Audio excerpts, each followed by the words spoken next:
Miqtë mi, ju përshëndes, ja tek ritakojmë dhe këtë të shtunë në orën 18:00 në podcastin tim. Ditën e sotme në këtë podcast kam të ftuar një piluriote, një bregase, një artiste dhe e cila rrjedh nga një familje me shumë traditë.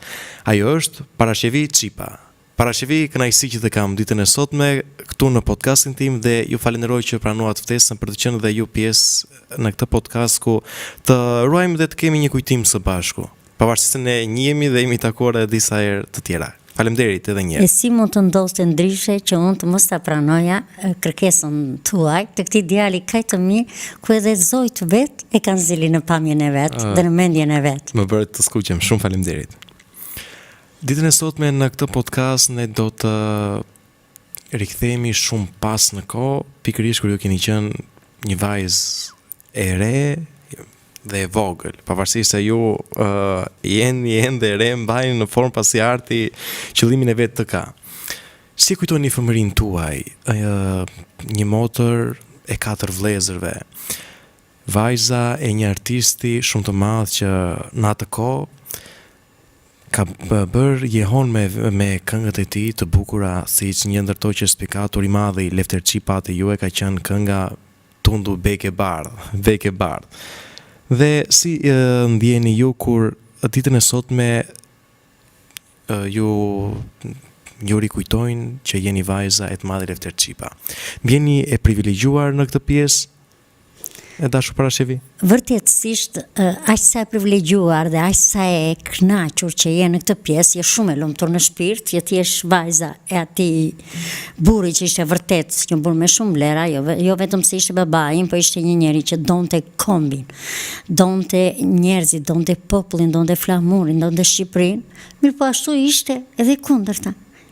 Aq sa i mirë që ishte në të gjitha këto, aq ishte dhe i ashpër në gjërat që ai donte të shkonin më së miri. Dhe në veçanti vajzën ai e donte që të ishte shumë korrekte në gjithçka. Të mos të familjen patjetër që kishte shumë të shenjtë dhe në çdo kohë neve ndjenim shumë kënaqësi në moment që babai vinte në shtëpi dhe gjithmonë ai vinte me njerëz. Si të mos ndjej kënaqësi kur ai vinte me njerëz. Aq më tepër që unë isha një vajzë vetme, isha e madhja dhe isha edhe me 4 vëllezër. Dhe më duhej gjithmonë të isha gjithmonë e gatshme për çdo gjë. Megjithatë, vajza duke marrur dhe nga babai, sepse është vetë geni që ecën, duam apo nuk duam neve dhe për këtë jam shumë e lumtur që ka marrë shumë gjëra të tij.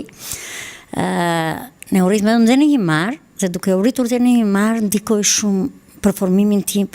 Por edhe ujët e detit kanë ndikuar aty. Edhe ajo mua më ka çliruar shpirtin dhe mendjen time. Dhe faktikisht babai shumë pak rinte në shtëpi sepse ai gjithmonë ikte që merrej me grupin, pa të kohë që rinte ai prap studionte, punonte dhe me njerëz, po prap ne arrinim të kapnim diçka. Vlegjja më e bukur që unë kujtoj kur ne kemi qenë të vegjël se ne nuk e kemi pasur vetëm shpinë kështu, ne kemi pas dhe konvikt. Gjithë studentët, nuk mund të maturantët ose gjimnazistët më bukur që vinin nga piluri se s'kishin ku të rinin dhe babai im i strehunte në një dhomë. Dhe ne bëshim shumë veta në shtëpi dhe duke u bërë shumë veta ne në çdo natë këndonim në shtëpi.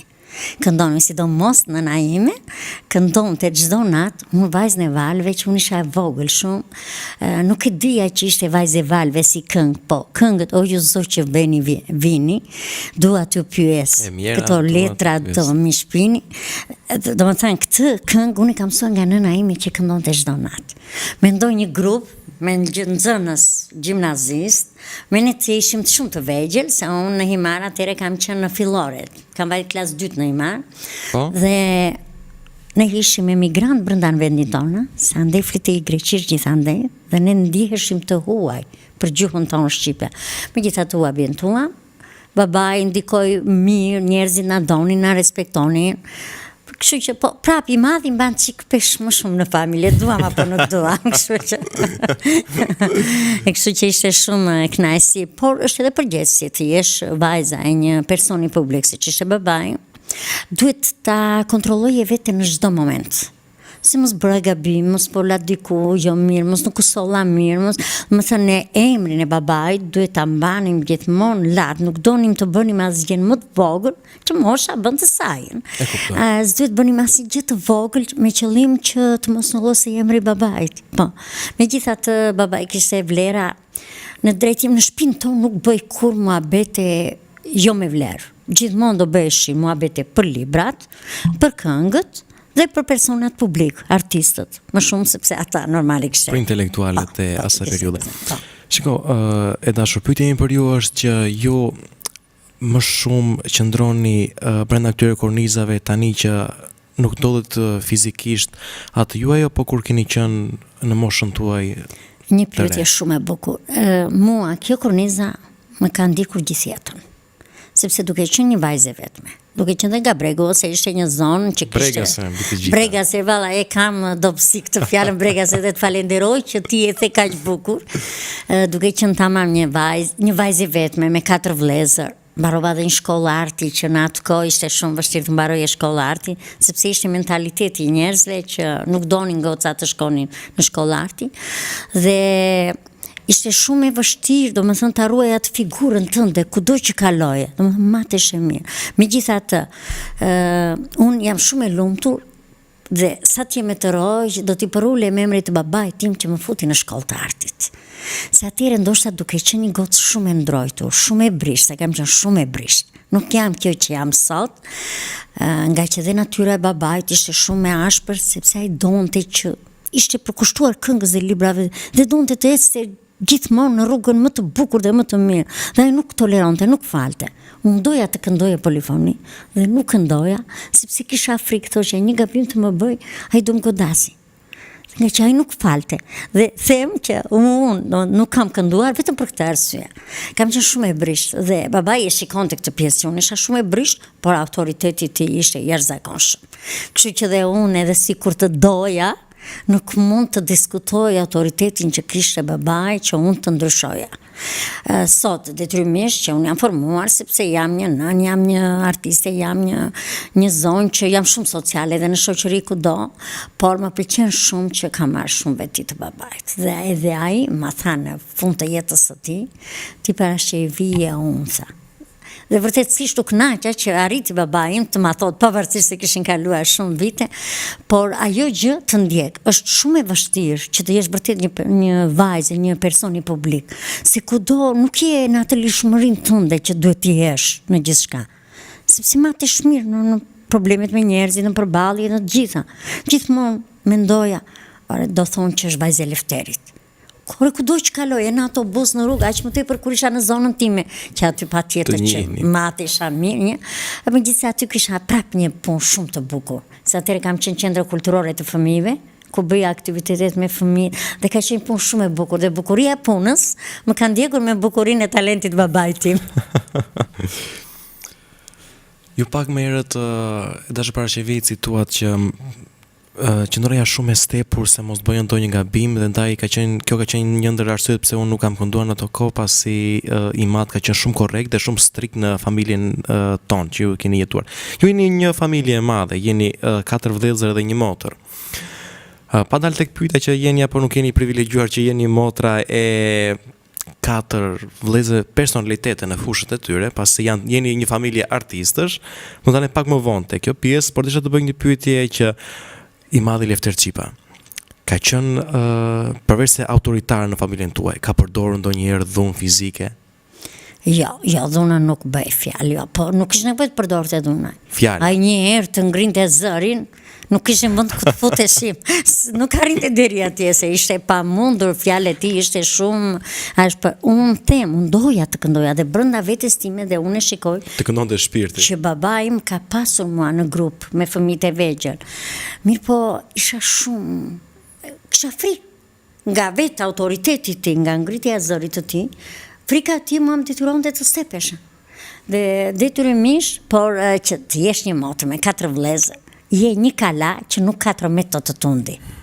Vërtetësisht ndjehesh më mirë nuk ka. Dhe ajo thënia e popullit që thonë mos qoftë motër pa vlla është vërtet shumë e saktë në popullin shqiptar, se populli jon ka thënie shumë të bukura. Ka disa thënie shumë të bukura, por unë gjithmonë duke qenë me 4 vëllezër jam ndier një vajzë, tamam një kala e lumtur në jetën time, një kala buzdetit që gjithmonë merri atë freskinë e detit. Edhe për fat të mirë ne kemi shkuar shumë dhe shkojmë, kemi një harmoni familjare të jashtëzakonshme. Dhe kjo ka ndikuar që të kemi të marrëdhëniet e mira dhe unë të ndihem mirë, se sot janë futur shumë gjëra në mes dhe njerëzit kanë ndryshuar. Mirë, po ne nuk ndryshojmë. Ne kemi marrë kulturën familjare në gen dhe këtë gjë unë kisha vënë re edhe tek njerëzit e babait tim. Ishte një familje me një kulturë të veçantë. Të gjithë xhaxhallarët se kanë qenë gjithë kanë degën e artit në familjen tonë, xhaxha, halla, të gjithë njerëzit. Por të gjitha këto kanë ardhur nga gjyshi, se kanë pas një gjysh shumë ndihapur. Ai edhe sot e ka të shkruar në varrin e tij, ku shkon mbas dritës, dritë do të ketë. Dhe vërtetësisht ne jemi një familje që duam shumë dritë. Ora edhe dritën thjesht në dhomë, mundësisht I kemi të ndezura të gjitha. Më thënë këtë gjë e kishte edhe babai, bile babai si frikte kur dritat natën, gjithmonë I mbante ndezur. Dhe kjo, domethënë, mua më ka bërë përshtypje që e vogël që isha. Se duke që ishte një familje e veçantë. Unë isha fëmijë, por shikoja që ishin ndryshe nga njerëzit e tjerë. Dhe sot që gjykoj më ndryshe, shikoj dhe gjykoj se unë vërtetësisht ka qenë familje me shumë dritë, familje e babait tim. Mbaj mend që profesor Aleksandër Çipa ka theksuar një herë që I madh ka qenë shumë autoritar kur e kujtonte një pjesë kur e ka ulur në makinën e shkrimit, meqense kemi në makinë e shkrimit për të redaktuar këngën Vito Pollumbesha. Dhe profesori më kujtot që e ka thënë këtë dhe kur ishte tek strofa që kishte zbritur që është Vito Pollumbesha në krahët e tua fjeça. Flokët e tua të ëndë të ndimëron një fshati tër. Aty gjumi më bën mirë, aty kalofsha djalerin. Edhe më kujtohet që profesori kishte shprehur tatit të vet që aq flokë të dëndura pas ka pasur kjo vitua sa I gjithë fshati që ndronte në flokët e saj. Edhe ndërkohë I madh Lefter Çipa I kishte thënë që çon nga makina e shkrimit dhe ti nuk e më mundësinë të redaktosh në vargjet e mia. Është e vërtet kjo, është shumë e vërtet. Bile ndonjëherë sa Andri ndërrinte kështu, I thoshte dil jashtë, I thash nuk e bër ti të më korrigjosh mua. Bile me buka ishte I bëj unë një pyetje naive. Isha në fillore kam qenë atëre dhe lexoja këto poezit lirike të babait, se më pëlqenin shumë. Edhe I them babait, të gjitha, tamam pyetje naive, të gjitha këto poezit që ti ke shkruar I bën në realitet, I them, se nuk isha fëmijë. Pastaj I kam bërë një pyetje përsëri kur isha e vogël, me këtë këngën e Naimit, shumë jetove pak na le, shumë more dhe në dhe. More Naim Shqipëria, jeton në këngët e tij. Edhe I them babi sem po mi më qa morja I me vete se fëmijë naive mendo pasaj unë babai më saroj keto drejt këtu I thash se isha në fillore dhe nuk ishim këto horizon dhe këtë që kemi tash normal por babai për një gjë më pëlqente që sa herë ne kishim njerëz në shtëpi se unë kam edhe nënën që ishte një ekzemplar I rrallë me bujarin dhe mirësinë e saj, ndryshe babai im ishte ekstrem I kësaj gjë. Por e ekuilibroheshin me njëri tjetrin se ajo ishte me shumë mirësi dhe me shumë butësi, babai mi ishte shumë ekstrem. Natyrisht që se unë I njoh tani botën e artistëve që janë. Artistët janë me ekstrem, janë natyrë tjetër, duhet jesh shumë I qetë që të hash bukë me ta. Edhe do t'i qetë, nëna kishte filluar merrte vargje nga babai. Kishte filluar dhe ne qeshnim se I thoshim e bërë ti poete, po duke jetuar me të. Po me bukurës kishte duke lexuar një ditë se ai kishte një gjë shumë të mirë. Dhe mua më pëlqen edhe sot dhe ruaj me shumë fanatizëm dhe seriozitet veshjen bregase unë nuk e ndryshoj. Jo vetëm bregase, po veshjen shqiptare. Më pëlqen shumë traditat, I dua dhe jam fanatike në zbatimin e tyre dhe dua t'i trashëgoj dhe të fëmijët tonë. Dhe duke lexuar një ditë një libër me poezit babait tim dhe thoshte fustan I mbi gjunjë shalet të përjashta. Ke apo s'ke burë, kur mos ta pafsha. Dhe unë kur shkoja te babaj, Shumë e bukur kjo. ma isha mirë në veshjen time, se ai nuk të falte. Unë shkoja me fund me pala. Në atë kohë, edhe u bile dhe sot i veshjer zakonisht shumë, se edhe më pëlqen, natyrisht më pëlqen, por te babaj im ma isha mirë kur shkoja. Më thënë, në veshjen time duhet të isha se ai nuk të falte. Bile në një periudhë që ai ishte në spital, edhe unë kisha vënë një fjongo. Më pëlqen shumë se është një detaj që i veçantë dhe për kohën dhe për moshën tonë nuk mbado kushdo. Ma pa me atë syrin e tij me shumë shije, brava me kritik, dhe më thot mua, ke vën fjongo? Po, i tha shumë, më pëlqen shumë.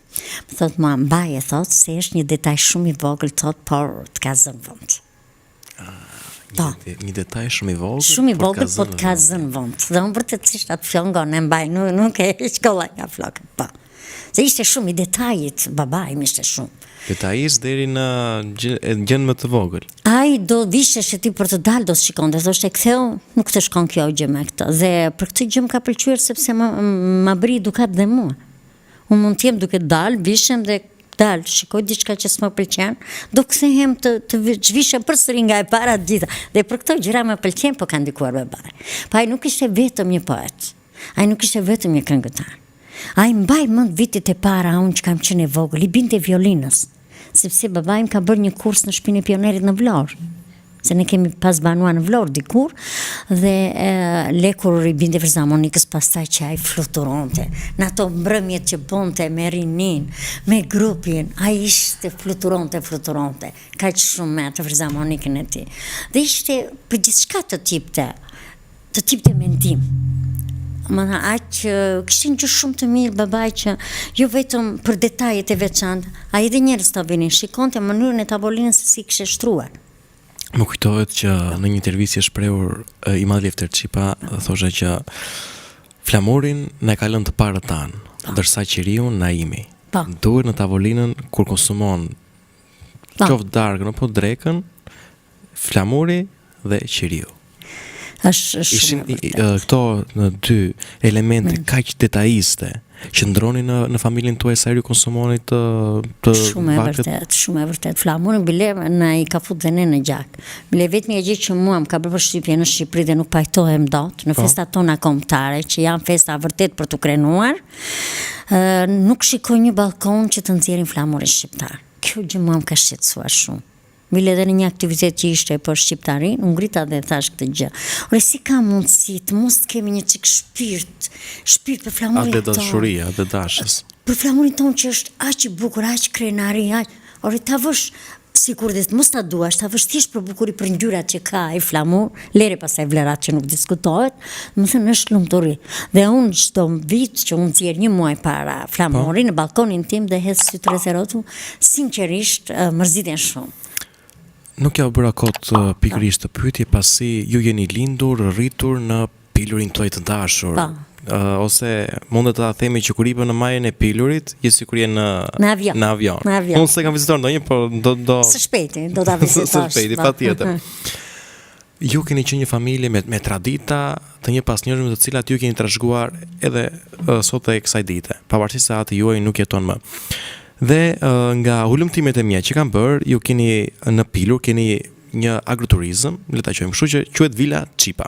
Aty qëndron i varu flamuri shqiptar dhe pyetja ime për ju është që disa banor që janë në pilur pretendojnë ose janë deklaruar që janë grek. Keni pasur këto konflikte që ju ngrini flamurin shqiptar në pilur? Se duhet të jemi realist që ka disa, më saktë shumica thonë që ne nuk jemi shqiptar, por jemi grek në zonën e pilurit. Shiko si është problemi. Kjo është një element në i cili është vërtet problematik dhe kërkon shumë kohë për diskutim, që i cili nuk po jepet një rrugëzgjidhje që të dalin në një konkluzion. Kjo hipotezë e cila është hedhur kohëve të fundit. E vërteta është se në shtëpinë e babait e kemi në himar. Dhe në himar flamuri është 30 metra i lartë edhe sot. 30 metra i lartë? 30 metra i lartë edhe sot. Si që ka lënë babaj, po e mba vllai im i vogël Ardiani, kujdeset e ndëron kur prishet se frynera aty nga deti gjitha, zbardhet detyrimisht, dhe është 30 metra i lartë. Dhe prandaj tonë në shtëpia e flamurit. ishte e vetmja shtëpi që ka flamur në himar. A mund të ndodhë që ta ngresh flamurin shqiptar në himar? Jo. Ndaj ju pyeta, kjo ishte... Bile, në 97-ën, shtëpia jonë në shqylluar me Kalashnikov për të vetme në arsye. Në 1997, në kohë kur u hapën depot e armatimit. Për të vetme në arsye vetëm për flamurin, që është ngritur, që ka disa vite. Edhe në Pilur, njëkohësisht, aty ku është edhe Villa Qipa, aty kanë qenë gjyshit, bile dhe baba im jetën më të madhe ka kaluar aty sepse ai rinte në Pilur që merrej me grupin. Dhe në shtëpi vinte rrallë, nuk vinte shpesh. E ka xhaxhai Kristua, i cili merret trashëgon dhe grupin e babait, merret dhe ecën. Dhe i falemderit shumë që ai e ka dhe këtë aftësi dhe talent shumë djali i Zotit që edhe shkruan se ka dhe penën, thash, Qipat e kanë në gen artin. E kanë si dinastilet e poezin, bravo. Dhe flamurin ai e ka. Në Pilur e vërteta është që nuk ka minoritar, s'ka se si të ketë në Pilur, por klanet e ndryshme i kanë bërë punët e tyre për çështje ekonomie. Megjithatë, ata nuk kanë ndërhyrë tek neve për çështjen e flamurit sepse din autoritetin ton që ne kemi, din shpirtin ton, din dhe sa e duan flamurin dhe nuk e marrin guximin që ata të thonë diçka në këtë drejtim. Kështu që flamuri ngelet aty ku është në të njëjtën gjendje. Ku e ka lënë atë juaj? Po, e ka lënë babain, po, nuk e absolutisht që jo. Po. Ne kemi në shpirt atë gjë, nuk mund ta heq. Po. Për çfarë nuk ka shkruar të Lefteri? Për atë dheun, për dashurinë, vetëm për prindërit nuk shkruaj ti, se më kujtohet kur ka thënë në një intervistë të tij publike që talenti im nuk mund të shkruaj për prindërit. Po, për babaj nuk mund të shkruante vërtet, ai ishte një burr shumë filozof. Ai ishte në gjendje të bënte gjithë politikën e Ballkanit. Flasim në atë kohë kur ishte. Dhe unë them, e vetmja gjë që unë do kisha mësuar shumë prej atij burri, po nuk jam rritur se unë jam rrit në Himar. Kurse gjyshim rrinte në Pilur, por nga ai njëri kishte shumë të mësoje. Dhe babai im duke ditur që i jati ishte një burr shumë i mençur, derisa ai ka mbyllur syt ka që me libri në dorë. Dhe thoshte nuk mund të shkruaj unë për këtë njerëz, sepse ai është shumë më lart nga unë. Dhe nuk arrit do të shkruaj. Ai ka pas edhe një nën shumë brillante, një nën punëtore, një nën me shumë dritë. Një nën që unë në atë kohë, domethënë nuk shikoja gjyshen time që siç e kanë gratë që mund të merren me ajo grua merre vetëm me punë. Dhe kështu që baba im ka pas një bazë familjare shumë të shëndosh. Dhe prandaj ishte ai që ishte, ku na e përcolli edhe neve këtë gjë. Bile kur i iku nëna e tij, babai im ishte 75 vjeç. Dhe u mërzit shumë, jashtëzakonisht, dhe tha kur ikën nëna vëllezëria marrin aratin. Kjo s'mikën nga mendja pasi nëna është ajo që i mbledh fëmijët, gjithmonë shkojnë mblidhen për vizitë, është pa qef ose është mirë ose ka ditëlindjen, mirë po kur ikën nëna ftohet shpirti, shpërndahen, tamam si zojt e korbit që largohen vetveti edhe babai e rëndua shumë kur iku nëna, se ndodhi që unë isha në Himar atë ditë, edhe e ndjeu shumë ikjen e nënës. Se kishte edhe shumë nga temperamenti të jemës. Mençurinë kishte nga jati, po temperamentin kishte të jemës. Që të nënës. Pasi të jem të trashëgoj nga nëna. Po. Pasi kur ne nisëm podcastin së bashku dashur paraqevi, ju theksuat që ne jemi akoma të pesë së bashku dhe i respektojmë këto trashëgimin që na ka lënë babai. Meqense i madhi Lefter Qipe ka deklaruar që fëmijët përçahen me largimin e nënës. Fatmirësisht nëna juaj jeton akoma. E keni këtë frikë? Jo, nuk e kemi. Absolutisht, pasi babai i ka thënë Sandrit. Sandri, do shpikësh sebep pa sebep që ti mbledhësh vëllezrit. Sepse po nuk i mblodhe, do largoheni. Dhe ne tani kemi krijuar atë për shkak çdo vit në datën 1 të vitit 3, ne mblidhemi përsëri tek shtëpia e prindërve, ku është nëna. Po edhe në mos ishte dhe ne kemi dhe një gjë të mirë që nuk mblidhemi vetëm ne si vëllezër, po mblidhemi dhe me xhaxhallarët bashkë. Sepse kjo ka ardhur, xhaxhallarët janë mosh pak nuk kemi shumë diferencë moshë, se babai im ishte i madhi dhe ishin 5 vëllezër mbas babait. Unë për shembull me hallën time kam 2 vjet diferencë. Ose me xhaxhain kam 5 vjet diferencë. Unë kam si vëllezër, jo si xhaxhallar, brava. Dhe e di që kjo nuk ndodh. Çdo 15 gusht ne mblidhemi prapë në Pilur. E kemi bërë si tradit. Kështu që kjo nuk do ndodh kur te fëmijët e Lefterit. Më vjen vërtet shumë mirë. Vërtet i madhi Lefter Çipa nuk ka bërë një këngë për prindrit e vet, por ama profesor Sander Çipa ka shkruar një poezi. Koha punon për t'i vjetruar portretin. Do më lejosh që ditën e sotme unë do ta recitoj. I madhi profesor Aleksandr Çipa ka thënë: "Një foto e ershme e atit tim më shtyn edhe më t'ja dua portretin. Në atë morsa timen ati ish i bukur, por koha në vite e mpaku, e treti, si një dushk që përcëllima një deg se apreku. Tani nikotina është aroma e tij. Si vjet edhe më pak, u zeshk, një vit të tërë zbëri vjersha, në sytë e rasur, thellë mbajti, një pezm të zymt prej poeti. Koha punon për t'i vjetruar portretin." Ishe kritik Lefteri ndaj penës të Sandrit? Po, ishte shumë. Bile gjithmonë që ata bënin biseda të ndryshme, ndërhynte babai gjithmonë. Mirë po Sandri ishte në një stil tjetër të shkruari. Në mënyrë filozofike, e ka në mënyrë filozofike. Ishte, dhe ndërhynte gjithmonë. Megjithatë kishte gjë të mirë që Lefteri e gjente mënyrën se si ta thoshte që ti të mos mërziteshe. Të ta bënte vrejtje, por jo në mënyrë që ti të vërtet të mërziteshe. Dhe e gjente mënyrën që por në mënyrë që të bindeshe që ti e kishe se kishe mirë. Nuk e kishe mirë. Po. Sandrin babai e ka dashur shumë. Bile ne kur ishim të vegjël i thoshim djali babit. Se Sandri ka qenë dhe shumë i shkatët, po dhe nga natyra babai e pa që ai kishte perën dhe gjithmonë e donte, po jo vetëm ajo, se ne kemi edhe një traditë që trashëgojmë emrat e njerëzve të gjyshërve. Dhe si rregull Sandri trashëgoi emrin e një xhaxhai të gjyshit që siç kishte emrin ishte. Dhe Sandri vërtetësisht ja ka marrë të gjitha atij. Dhe babai më donte shumë atë xhaxha. Jashtëzakonisht po dhe ai e donte babain.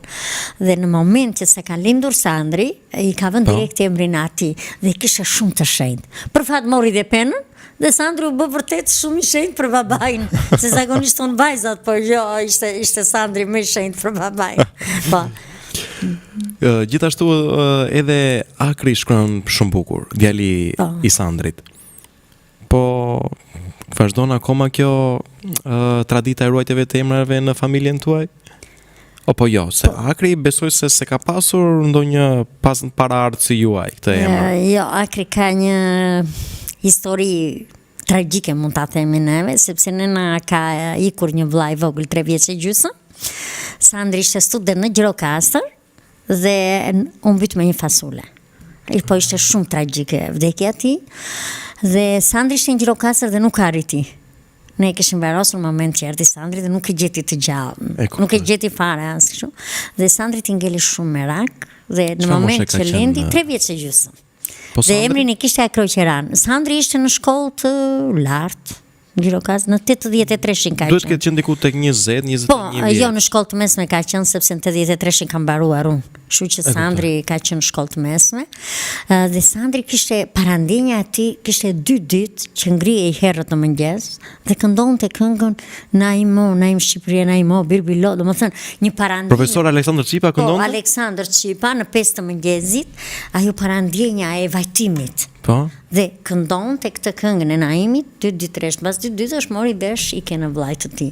Dhe ai në moment që lindi djalin e tij që kishte ngel merak, i buri emrin Akroqeran, po i ra shkurt pastaj Akri, po. Domethënë ka një domethënie emri i Akrit. Qëndroni sërish me atë. Po, e kemi. Profesor Aleksandr Çipën e kemi parë gjithmonë të fortë në debate politike, gjithmonë një zë kritik në gazetari, por kurrë nuk e kisha dëgjuar që profesor Aleksandr Çipa këndonte. Maksimumi mund të shkonte mendja që madje ndonjë në komponentin e ISOS. Por këndonte Sandri, se ju më thatë që këndonte në atë moment kur ishte ajo pjesa tragjike në familjen tuaj. Por në rast tjera ka kënduar Aleksandri edhe këndon edhe kërcen. I ka të dyja. Dhe është një këngëtar shumë i mirë dhe një kërcimtar shumë i mirë. Bile kur ka qenë i vogël, ai ka qenë me grupin e vogël e vegjël të fëmijëve me grupin e babait. Që i vogël, kur ka qenë kongresi i 5 i Frontit Demokratik në Vlorë, herët se ti je i vogël, Sandri ka marrë pjesë me grupin duke kërcyer, duke hequr vallën. Dhe ka shumë talent. por ju fut penës dhe i la këto talentet e tjera, i fshehu këto talentet. Kur jemi në tavolin familjare, Sandri edhe këndon, edhe kërcen është shumë allegro. Ne në përgjithësi jemi allegro të gjithë, bile në momente që babai im ishte në çik i ngrohur dhe i ngriheshin çik tonet e larta, dhe ne si ta ulnim, filloja këndoja unë polifoni. Sa dëgjonte këngën ai qetësoj. Dhe ja kishim gjetur mirë këtë gjë kohën e fundit, sepse ai nuk ishte edhe faj, se ndryshoi sistemi, ndryshuan gjërat, grupi nuk e kishte, edhe kjo pjesa e grupit e lose shumë, dhe gjithmonë revoltohej. Edhe në që goda ngacmonte, sepse në shtëpi mbyllur, ai ishte mësuar social me njerëz gjitha, dhe ne kur mblidheshim gjithmonë. Dhe më allegri se në shtëpinë tonë nuk gjeja. Dhe kur ai ne vrikose që e kapte ndonjë çik ajo gota, dhe ne direkt fillonim dhe këndonim polifoni. Bile unë i kisha bërë dhe një surprizë shumë të bukur me polifoni, që nuk i shkonte në mendje babait. Dikur me një grup, me një asambël të fjerit, shkojmë në Francë. Dhe jeta është shumë të sill disa surpriza që nuk të shkojnë në mendje. Në këtë skenë ku unë shkova, mbas 30 vjetëve, baba im kishte qenë me grupin e Pilurit atje, me asamblin e Vlorës, në të njëjtën skenë. Dhe ata na kërkuan që ne të këndonim një polifoni, se asambli nuk ishte. Duke mbledhur ne aty se labëri ka kudo, labër dhe ata këndojnë të gjithë. Se u mblodhëm duke diskutuar për të bërë një grup. Unë kisha filluar, ishin hapat e para, që kishim një grup polifonik të asambli i punës, dhe aty fillova të këndoja. Filloj këndoj në Francë, dhe inqizoja sjell babait, po pa i treguar foton kush isha. I them, pres vretjet e tua për këtë vajzë, si këndon. Unë e dje qa vretje do bënda, se dhe duke qenë muzikante, unë i di vetë gjëra. Më thot mua, ç'është kjo vajzë që këndon si nga Piluri? Kjo ishte pyetja e parë. I them unë, kjo është vajza jote. Nuk e besoj, më tha mua. Po, i them unë, dhe unë i kthej pastaj fotografinë dhe videon që kisha bërë. Aty vërtetësisht i erdhi keq. Më tha mua, nxorra talente gjithë vajzat e botës dhe lësh mbasdore vajzën time. Por megjithatë nuk është bën kur. Edhe unë prandaj të thash që unë kam dash të këndoja, por nuk këndoja dot, vetëm se ndruhesha nga babai. Dhe ai vërtetësisht u kënaq.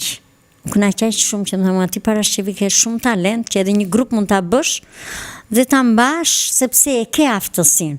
Dhe faktikisht mbasi kisë babait unë e bëra një grup polifonik, po janë dhe kushtet puna, një hallet tash. Që kërkojnë impenjimin e vet. Po pra, edhe Sandri u kënaq se unë kisha bërë dhe një këngë, kisha formuluar vetë këngën. Polifoni muzikën, domethënë e kisha formuluar vetë, dhe u kënaq shumë Sandri se babai kishte ikur, nuk ishte më në jetë, po nga që ma lasi amanet unë ja bëra. Kështu që Lefteri ishte shumë i detajeve për gjithçka. Dhe duke qenë i detajeve nuk je i lirë ti ta bësh atë që do. E kuptoj. Se mendohesh mirë. Atë këngën që ja ke treguar të Madhi Lefter Cipa me audio një herë, por më pas me imazh që i lidhet dyja komponentet, mundet marrë sillesh pak të lutem? Po. Të falenderoj. O çuni sanatë në malenatë no vetëmo, çuni sanatë në malenatë no vetëmo, natë no vetëm e zeza, ohën e bukur allonare, natë no vetëm, ohën e bukur allonare, natë no vetëm, natë no vetëm e zeza. O çuni sa që ti çojë bukë, natë no vetëm, çuni sa që ti çojë bukë, natë no vetëm, natë no vetëm e zeza. O se gjitha të zinë burë, natë no vetëm, se gjitha të zinë burë, natë no vetëm, natë no vetëm e zeza. Nuk e qëmë deri në fund.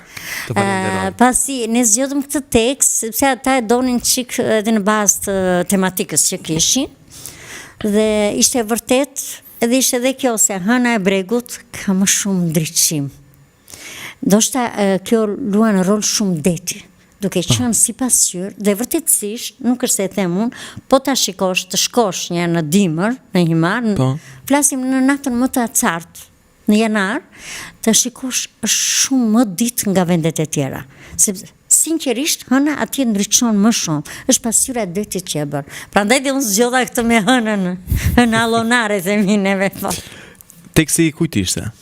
E kjo është këngë e popullit, është tekst shumë i vjetër, por është kënduar edhe në shtëpinë tonë, sepse ne na e vënë kusht edhe tekstin. Tematika ishte e ndryshme, edhe zgjodhëm këtë sepse baba im kishte këngë shumë të bukura që unë mund t'i këndoja. Kishte Bekën e Bardh, kisha një dy fek mbas bregu tra, ishte Manu Shaqja, ishte këngët e adhëlltim janë ilaç janë shërim, po. Por na e vun një tekst, donin një tematik që të kishte çik melankoli, se nga që ata ishin studios, atë donin diçka të veçantë. Ma më pëlqen shumë edhe kjo poezi, e cila është edhe këngë e Lefter Çipës, më lejon që ta recitoni këto momente. Të vraf të Perëndia, të falë të Perëndia se një herë s'mu fale, për hallet e mia s'pate shpirt të qaje. Ti e di për tyja, mbaj bisupe male, ti e ndi nga vjen fuqia, fuqia ka që male. Moj ti e vraf shveten me duart e tua, pa ty po të mbeten, veten s'kam që dua. Poezi shumë e bukur, por më ka pëlqyer jashtëzakonisht shumë kur e ka interpretuar i ndjeri Yso Xhaferaj, që i madhe Lefter Çipa në ato kohë nuk po e vazhdoi më poshtë, për vetë faktin se u preka në këto momente kur e ka kënduar i madhi Yso Xhaferaj dhe thoshte që vlerësimi i Lefter Çipës për të ka qenë që një ndër zërat më të rrallë hyjnor i polifonisë është Yso Xhaferaj. Largimi nga jeta i Ysos, si keni pritur para? Vërtetësisht, ikja e Ysos krijoi një krizë në këngë polifonike. Hedhja ati djali është e paritshme. Dhe këtë gjë unë kam bërë dhe disa herë status në Facebook, pasi kënga polifonike është në krizë. Në shumë drejtime, po në veçanti për hedhjen, se që të jesh hedhës në radhë parë duhet të jesh krijues. Jo kushdo mund të bëhet hedhës. Duhet të jesh krijues, po duhet të kesh dhe zërin, sepse hedhësi e ngre këngën shumë lart. Unë një ditë duke dëgjuar një këngë të Pilurit herët, nuk është se unë e kisha ndërmend ta studioja, por siç duket është dhe Geni. Shpeshherë bë këngë polifonike në YouTube që i dëgjoj se më pëlqejnë. Në një moment shikoj një këngë të Pilurit, ishte Hënë zëmë rumbullake dilna zonatën bazdarke, se dolëm prapë te Hëna. Dolëm prapë te Hëna se e kam dobësi Hëna. Për një brega se pashmangshme. Po, dhe më tërhoqi vëmendjen hedhja. Se gjithmonë Piluri Piluri gjithmonë është shquar për hedhëset. Se ne jemi një popull që këndojmë lart. E kemi dhe tonin e zërit, e kemi vetë e kemi shumë të lartë, dhe duke dëgjuar më troqi vëmendjen, sa shiko sa lartë e ngri hedhja këngën polifonike. Sinqerisht, aty mu desh që të futesha vërtetësisht ta studioja. Dhe aty vura re pastaj që të studioja zërin e Ysos, a ishte një zë i veçantë. Zë si Ysos nuk vjen më. Ai mungon asambli të shtetit, i ka lënë një boshllok të madh. Ai mungon gjithë polifonisë. Ai familjes tonë na mungon jashtëzakonisht shumë, se unë atë kisha deklaruar një vëlla të vërtet. Pavarësisht se kisha 4 vëllezër, Ysoni kisha deklaruar një vëlla të vërtet.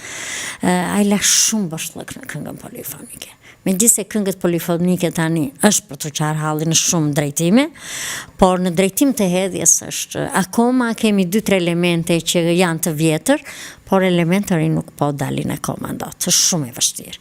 Babaim nuk ishte thjesht një poet. Babaim ishte kompozitor, babaim bashkëbisedonte me kompozitorët për probleme të ndryshme të këngës.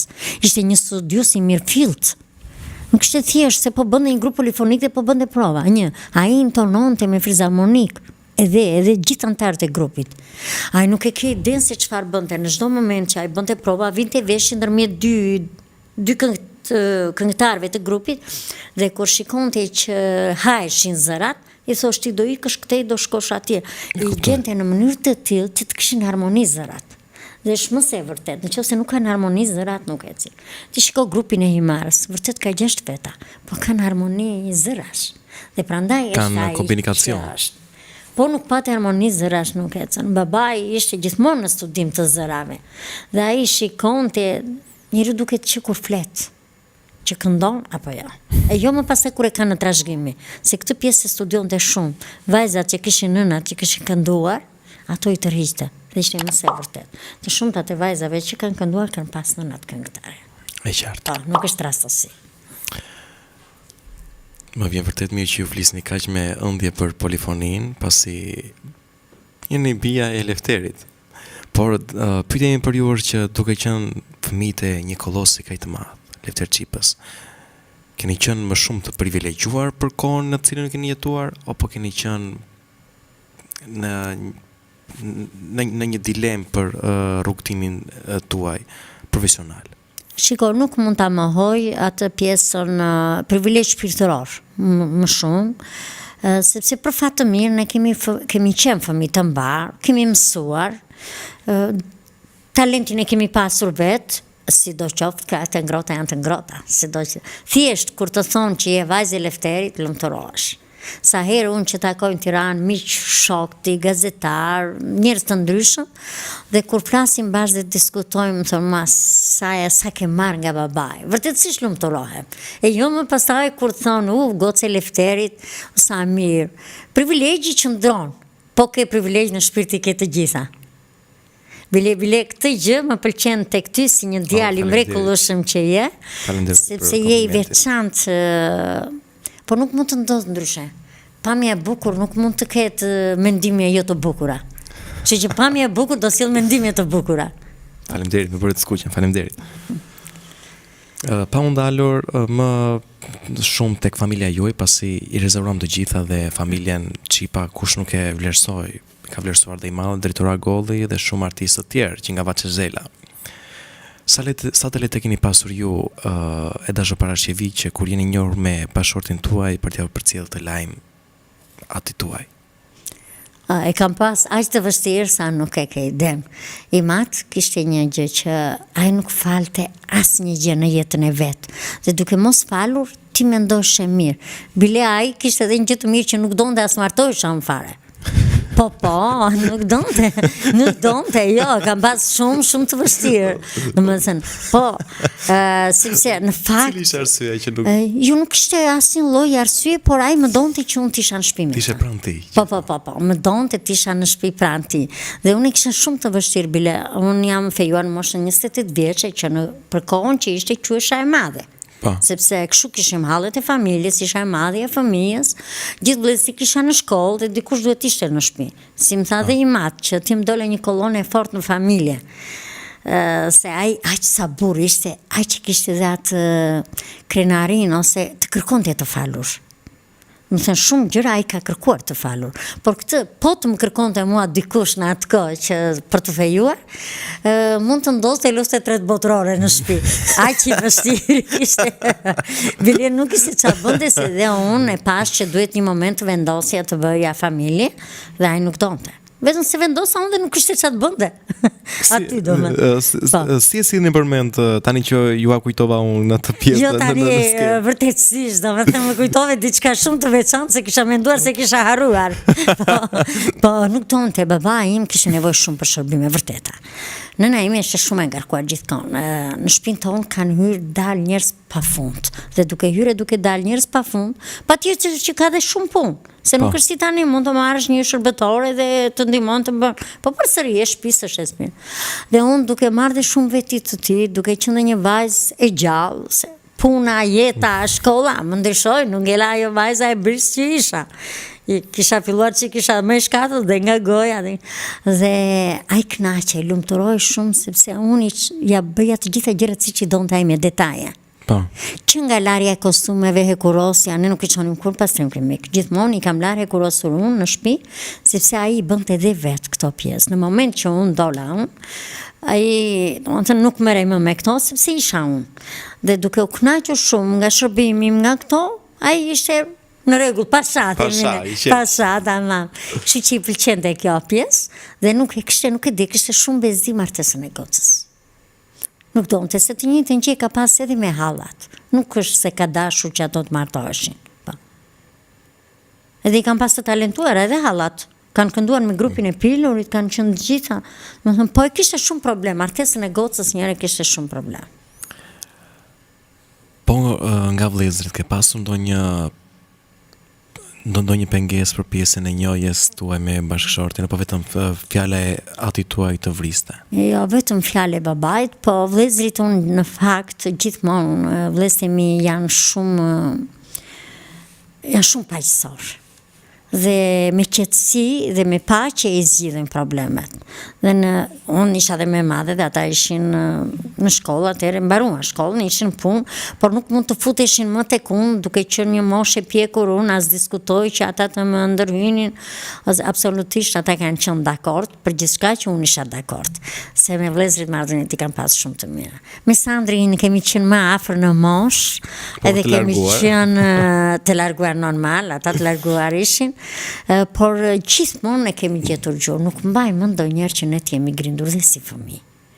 Absolutisht jo, bilen e himar që ne jemi rritur si quheshim të huaj në himar atëherë, se nuk ishim vendas, dhe gjithmonë ne si fëmijë na mbanin në gojë për mirë, vetëm për sjelljen tonë, për harmoninë që kishim, që nuk ziheshim, që nuk shanim, nuk përdorim fjalë banale kur.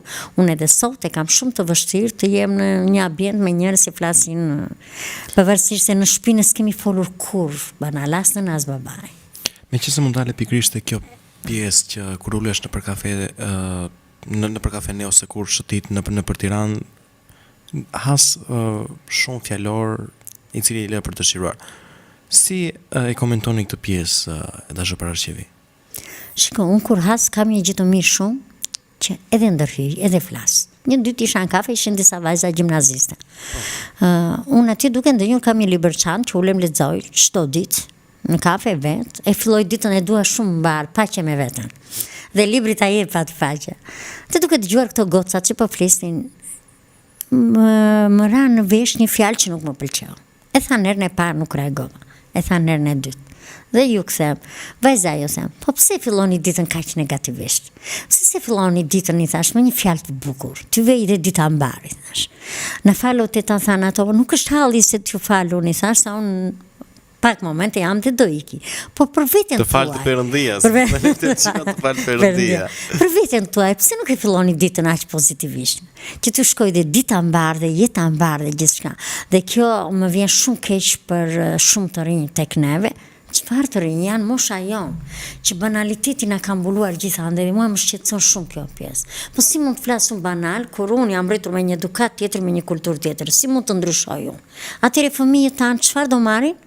Detyrimisht që do bëjnë më keq nga neve. Dhe kjo në Shqipëri është shumë për të është shumë, domethënë gjë që mua nuk më pëlqen dhe nuk mund ta honeps edhe vet. Shpirtërisht nuk e honeps.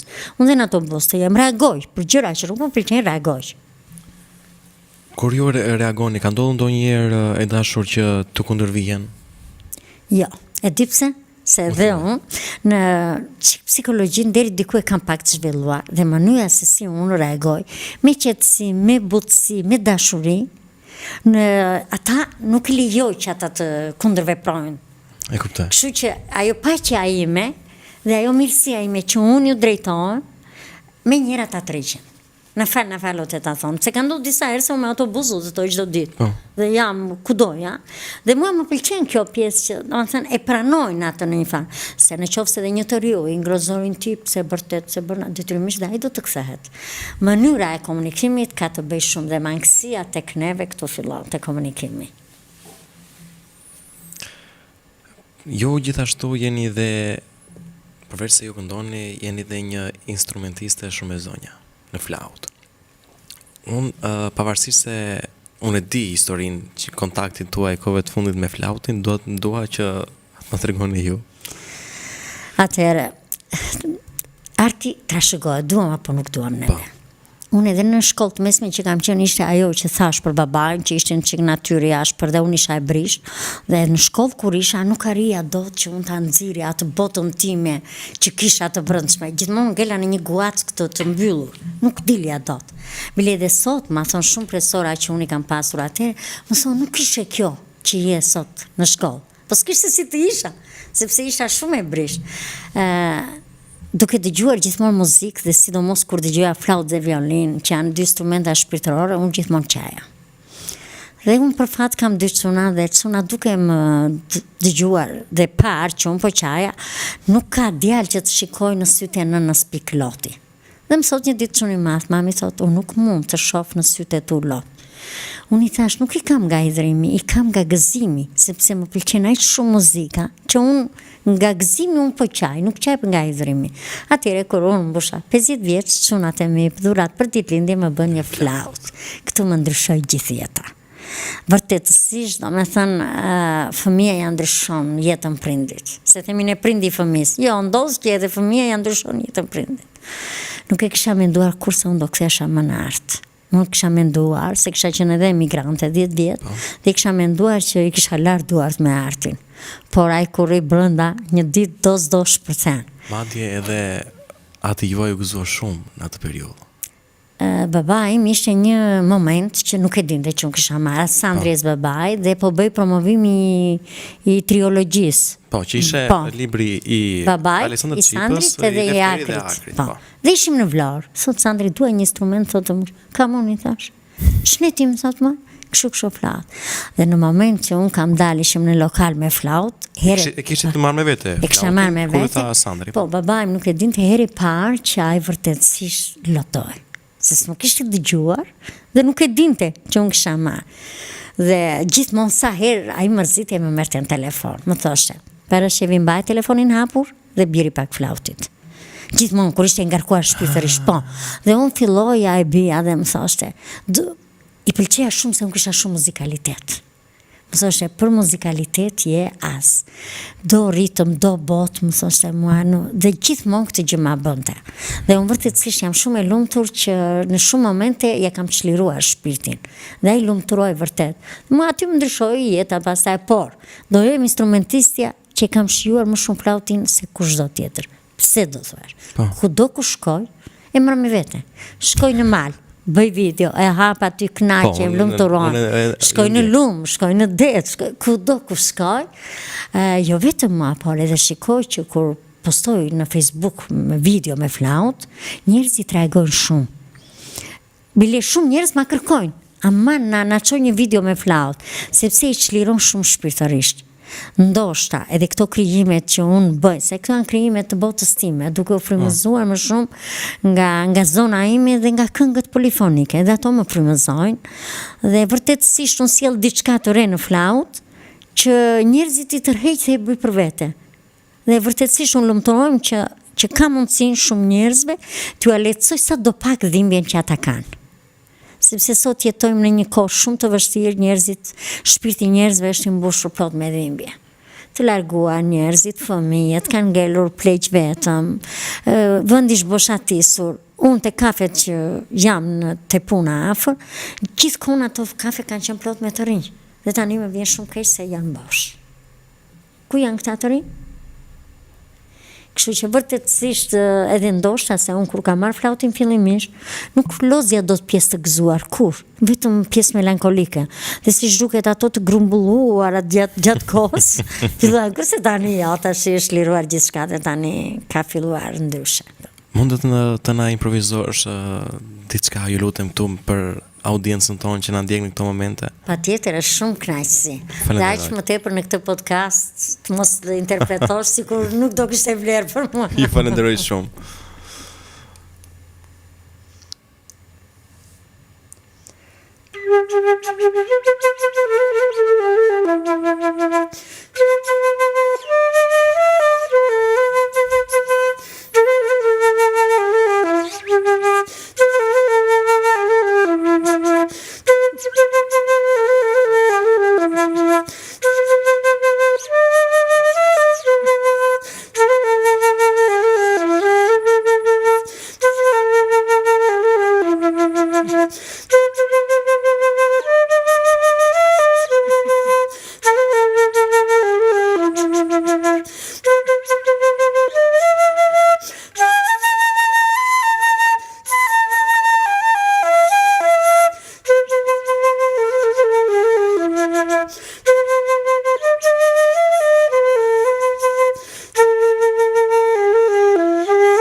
Faleminderit. Të falenderoj shumë. Shumë faleminderit. Kam shijuar jashtëzakonisht shumë.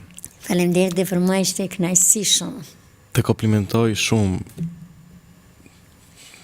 për këtë talent që ke. Nuk di ç'të them, jam si në përëndra tani. Le të falenderoj shumë, të uroj karrierën tënde një jetë sa më të bukur dhe sa më të këndshme, siç ke pamjen, ashtu të kesh edhe karrierën. Shumë faleminderit. Sepse je një djalë i ri dhe vërtet më pëlqen që je në vendin tënd dhe po ecën dhe po e shijon. Dhe nuk ka gjë më të bukur se sa të shijosh atë që do. Të uroj vetëm fat, mbarësi dhe vetëm gjithë të mirat e botës. Falenderoj vërtet shumë. Shumë faleminderit për fjalët e bukura. Kënaqësi që të pata ditën e sotme në këtë podcast. Të vlerësoj shumë që më the këto fjalë kaq të bukura, kaq të ndjera, që vërtet më kanë prekur ditën e sotme. Jam thjesht pa fjalë. Shumë faleminderit dhe një privilegj që të pata ditën e sotme në këtë podcast. Dhe nuk mundet ta mbyllni më bukur këtë podcast sesa në tingujt e flautit tuaj. Shumë faleminderit edhe një herë dashur Parashevi. Kënaqësi. Ju falenderoj shumë pasi edhe ju kam ndjekur dhe kam vënë re që ju vërtetësisht të zgjidhni elemente që ja vlen ti dëgjosh. Janë vërtet njerëz dhe artistë vlera që ke qef ti dëgjosh. Ky është vërtet një podcast që është vlerë. Dhe për këtë përgëzime dhe mirënjohje nga ana ime. Edhe një shumë faleminderit. Jam shumë i privilegjuar që kam një artiste e cila arrit nga një familje me traditë dhe me taban popullor, ashtu sikurse edhe unë adhuroj tabanin popullor. Shumë faleminderit, kënaqësi që të pata ditën e sotme në këtë podcast dhe ne do të takohemi pa diskutim dhe në ecurin ton, pasi ne kemi një miqësi të përbashkët për një periudhë të caktuar. Faleminderit edhe një herë dashur Parashevi. Faleminderit juve, kënaqësia ime. Miqtë e mi, ditën e sotme kisha të ftuar në podcastin tim Parashevi Çipën, bijën e të madhit Lefter Çipa, me të cilën ditën e sotme në këtë podcast u ndalëm tek disa çështje të cilat nuk i kishim dëgjuar deri më sot. Të nderuar shikues, unë ju falenderoj që na ndoqët ditën e sotme këtu në podcast me mua Mikele Kallanxhiun. Se kush do të jetë i ftuari tjetër të shtunën e ardhshme, ju ftoj të na ndiqni në orën 18:00. Deri atëherë, miru takofshim.